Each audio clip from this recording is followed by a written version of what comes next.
Oh, I like game. let's talk to Pete about it because I like Utah a lot tonight. Oh, I think Graham Mertz is not a good quarterback. Graham Mertz is. I bet against him enough times when he played for Wisconsin to like betting against Florida and Billy Napier tonight with Graham Mertz. All right, let's see how we can do ready this. for this? He is all right for this.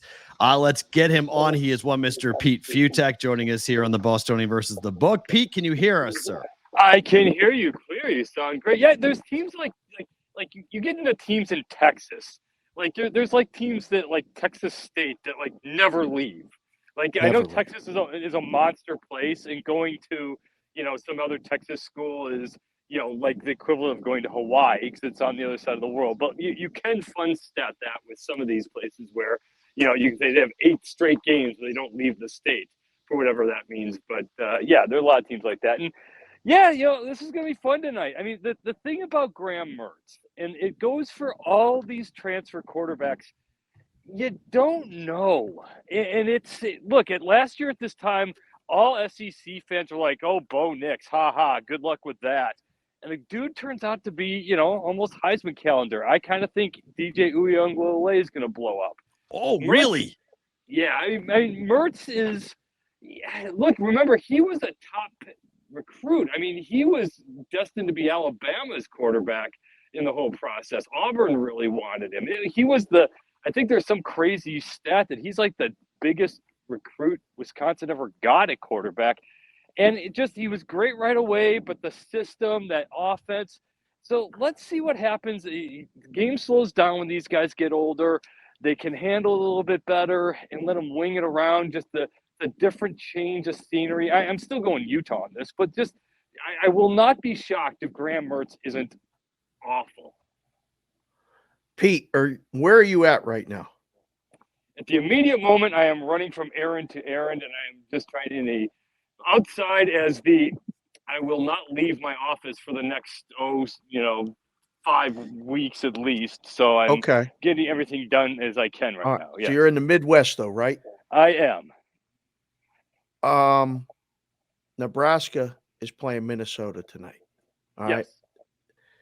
Is this a game that's going to tell us anything about this side of the Big Ten? Like, what can we take? This is not going to really indicate anything tonight, is it? Minnesota's got to, yes, if Minnesota wins destructively, because they've been close. I'm not saying they're going to win the Big Ten title, but they have the makeup where they've been way overdue to getting close to winning the Big Ten West. They've been able to hang with Wisconsin over the years. They can't beat Iowa. Eventually that fever is going to break, but it's been a million years there. And the rest of the West is kind of I mean, Illinois still doesn't have an offense. So if you're Minnesota, Nebraska's not there yet. I don't like anything about the line on this game because I'm too used to watching Nebraska lose every game, 5-3, and then there's some stat that's their 500th game in a row where they've lost by single digits or something. Right. So I don't have a handle quite on that. If I have to, I'm going Minnesota. I do like the under, and here's why. The biggest story, and I'm going to say in all of betting sports, because whoever figures this out first is going to cash in fast. Look at the totals. They all dropped like a rock this week because everyone freaked out over the play clock. And it's true. I mean, these games are now NFL-like, where after first downs, everything is just all of a sudden these games that took 4.5 hours are now flying by. And it's like, wait a minute here. We're in the third quarter already. It's a refreshing watch for the viewer. And who's going to benefit from that the most? The teams that dominate third downs on both sides of the ball, the teams that dominate time of possession, and the teams that can run the ball. And no one did that better overall than Minnesota did. They were among the best teams in the nation at time of possession, amazing on third downs. They're going to power the ball. If they can find any sort of a rushing groove, both sides aren't going to get that many at bats. So I'm loving the under on this, just because I think it's just going to be a grind. Pete, like, aren't you drinking the Matt Rule juice? Like, I never did. Oh. I never did. I never bought it. I never bought it at Baylor, even though he was fined for a year.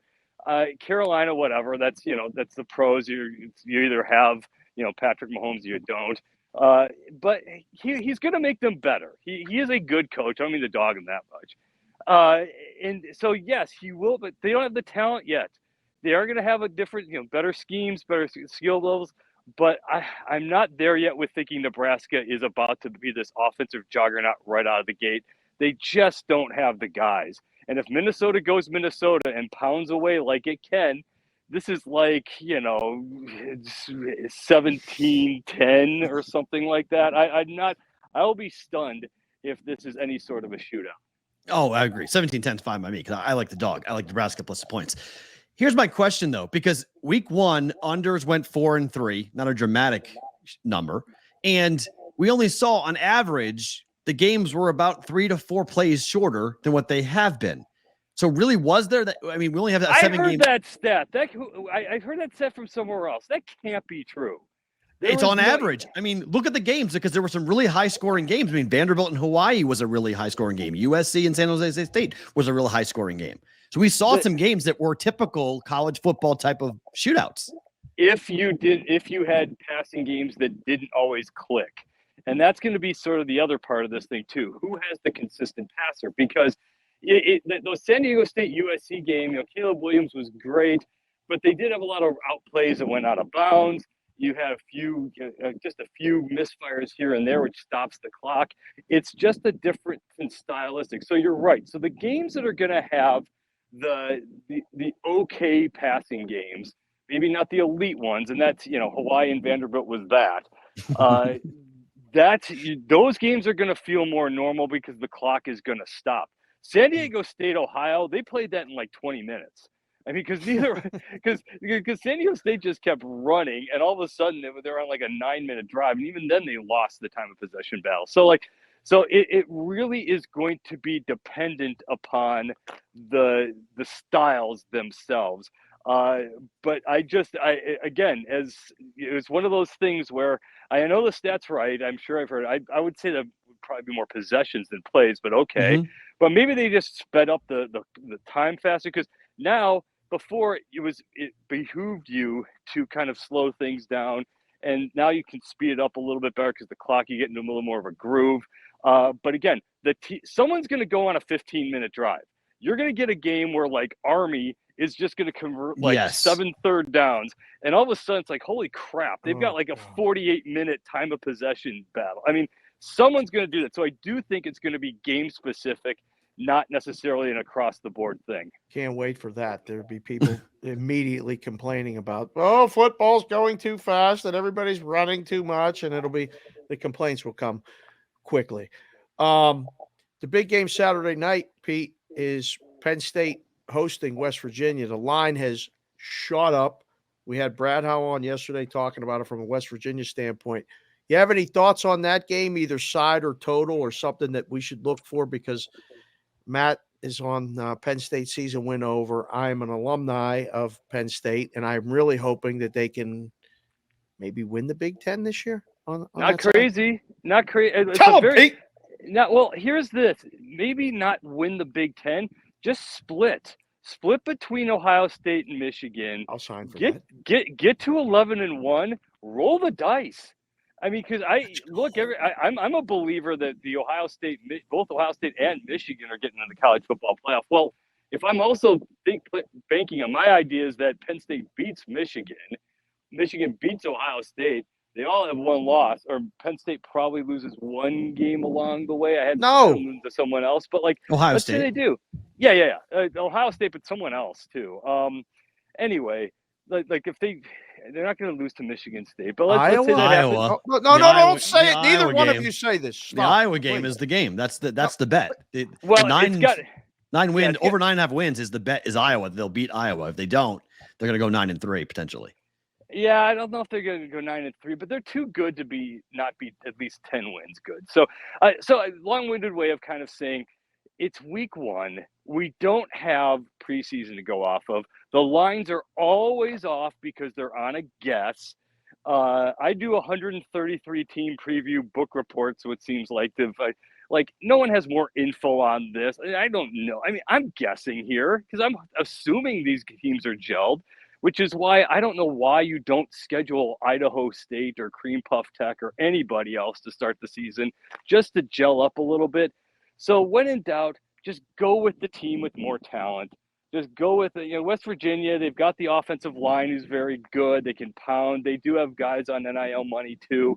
They're going to grind it a little bit. All the pressures in the world's on Penn State to be amazing right out of the box. But when in doubt early, if you're not quite sure, go with the Power 5 team over the Group of 5 team, and always take the better team, because in general they're just going to obviously more talent, more better right out of the gate. Let me push back, or at least give a caveat question to that point. So Hawaii and UMass both played in week 0. UMass won the game outright at New Mexico State. Hawaii pushed Vanderbilt on the road. Hawaii's got Stanford at home. UMass is on the road at Auburn. UMass is catching 35 points. Hawaii was catching 7 points. Now they're catching 3. Everyone seems to be on Hawaii at home against Stanford, and the pros like UMass like I do. Do we have programs with the potential who were so bad last year, UMass, Hawaii, Nebraska, where this transfer portal craziness, they have totally changed their rosters and they could be better than we think? Auburn, did you watch the UMass New Mexico State game? Yes. UMass was awful. They are still a bad team, and yet they somehow got to 41 points. I think they took the ball away a bunch, but twice, yeah. They're still not good. They But might Auburn not score 41, Pete, in the next 3 games combined. Auburn is that team. If you want to go in just this game, Hugh Freeze went to the transfer portal. They didn't go Colorado and replace the entire lineup or anything like that, but they had a good base to begin with, and then they upgraded in all these different ways. And I kind of think Auburn's one of those sneaky teams that's going to annoy the hell out of everybody in the SEC. They're not going to win the SEC West. They're not going to do, but that game against Alabama, if you're Alabama, that's the game at the end of the year where, that's Hugh Freeze. That's a team that's got a starting 22 that can run. That's a fast team that I kind of think Auburn is going to be undervalued in all this. And Hawaii, Vanderbilt, Vanderbilt, you're an SEC team. Act like it. Act the part. What are you doing? Hawaii had to fly. And that's the other part of this thing. Hawaii had to fly like a jillion miles to play, 6 days later to get Stanford. Right. I don't want anything to do with this game, but it's Stanford. I'm a Power 5 snob. I'm always going to go that way. So I'm always mad at myself when I try to do something different. I'm like, you idiot. Of course the Power 5 teams got more talent. And this year more than any other, because of the transfer portal, the Power 5 have all the good guys from the Group of 5, and they took away Houston, Cincinnati, UCF. So you don't really have a bunch of powerful Group of 5 programs out there right now. Another game Saturday night, back east, 7:30 start, 4:30 Pacific. North Carolina, South Carolina. It's 2.5. North Carolina's favored. The total 64, Pete.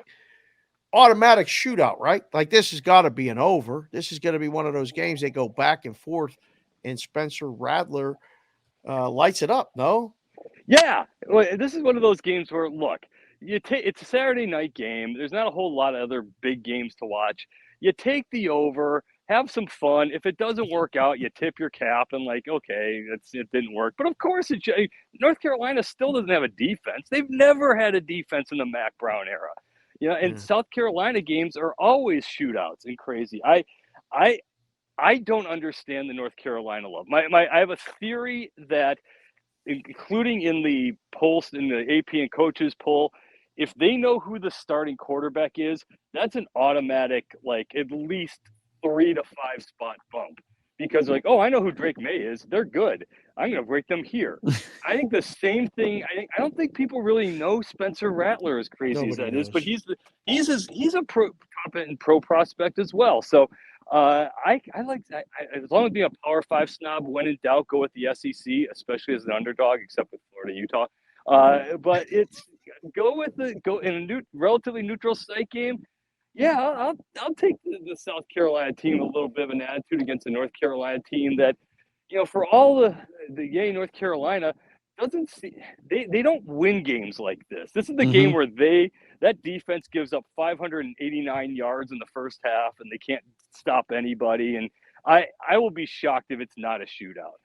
All right, better bet. Over 6 wins, South Carolina, or over 3,150 and a half yards passing for Drake May. Both. I mean, South Carolina over 6 wins is kind of tough because their schedule does get nasty. Yes. But what did May shoot for last year? He threw for 4,300 yards last year, and the over adjustment from the books due to the first down clock rule was a monster overreaction to a guy who I think throws for 4,000 again. Yeah, no, I would say that even though South Carolina's a strong bet to get to 7, I think that's pretty safe. But then, there's always the injury factor. There's always the NFL-itis factor where, I broke my arm. Like, just kind of not my anything. True. Go all Jackson Smith and the Jigba on them. But I would say he's because their defense sucks. So they're going to keep bombing away. And I do think it's a way overreaction to the play clock. Saturday morning, last one for me here, Pete. We'll let you go, or Matt will have one for you. But Colorado is playing TCU. The line's 20.5. I don't think Colorado wins a game. But have you heard, I'm sure you have, that Colorado season wins in the books all over the world? Yep. Yeah. Over 3.5 season wins, Dion, everybody. We got a ton of people from the Midwest, and it's still the Midwest people in the Big 12 country. Colorado can't be taken seriously, can they? Are you on board with Dion this year? You want to talk about not knowing anything. What is your opinion either about this game or about Colorado and Dion in general? Full disclosure, one, I'm a believer that any man over the age of 18 should never be caught wearing a jersey. 2, I do have a Dion jersey in my closet downstairs in my basement from high school and college years. Florida State one? I have the Atlanta jersey. I did not get, even though he's my favorite college player ever. The red or the black one, Pete? I have the black one, yes. It's a sharp jersey, Pete. You could still rock it. I absolutely, I was such a Dion fan. I actually considered buying the Primetime album with Must Be the Money until cooler heads prevailed. That's how huge a Dion fan I was. We don't know, but let's start with this. They assembled an all-star team of good Power 5 players. The depth is questionable because it's all from the portal. But Shedeur Sanders is an NFL quarterback. Travis Hunter might be the best corner in college football when he's not playing receiver. They had the key to them is going to be the lines. I do think TCU's underappreciated. They're going to be very good. They're not going to do that again, but they're still very good. But 20.5 is just a lot. I don't think they're going to be that awful. You look at the Colorado schedule, though, it is brutal. And that includes Colorado State, who's going to do everything humanly possible to knock off the big brother, who they are the epitome of the cliche. We can go 1-11 and we'll be happy. If they win Colorado, they don't care about anybody else. So that schedule's a bear. Yeah. So I don't know where those wins are coming from, but 20.5 with a team with all that talent that they amassed, I'm still not 1,000% sure that Dion can coach him up. I'm not that sold on him yet there. But that's a lot of points to be given away in a week 1. So I'd kind of sheepishly go Colorado here. That's all right. Primetime was my nickname in high school. So there you go. There you go. Pete, last one real quick. LSU, FSU on a standalone Monday night or Sunday night rather. Big game, obviously, for both programs. Top 10, only 2 top 10 teams playing each other on this weekend. Who do you like, LSU or Florida State? I will pivot fast, and I completely acknowledge if and when I'm wrong. Florida State's starting the season 2-2. They're losing this. They're losing to Clemson. I'm not buying. Remember, for all the love that they got at the end of last year and that great winning streak, they only beat one team over the second half of the year with a winning record, and it was Syracuse. Bowl game against Oklahoma was 6-7. Florida 6-7. All these teams were kind of meh, and everyone's like, "Oh, Florida State's back. Oh, look at the talent level." They're fine. They upgraded in certain spots of the transfer portal. They're very, very good. They lose to LSU last year. If LSU had the opener against Duquesne and Florida State didn't, So I'm going again. SEC snobbery kicking in here, even though I don't like the SEC. But the SEC, when in doubt, yeah, it's LSU. It's Brian Kelly. It'll be okay.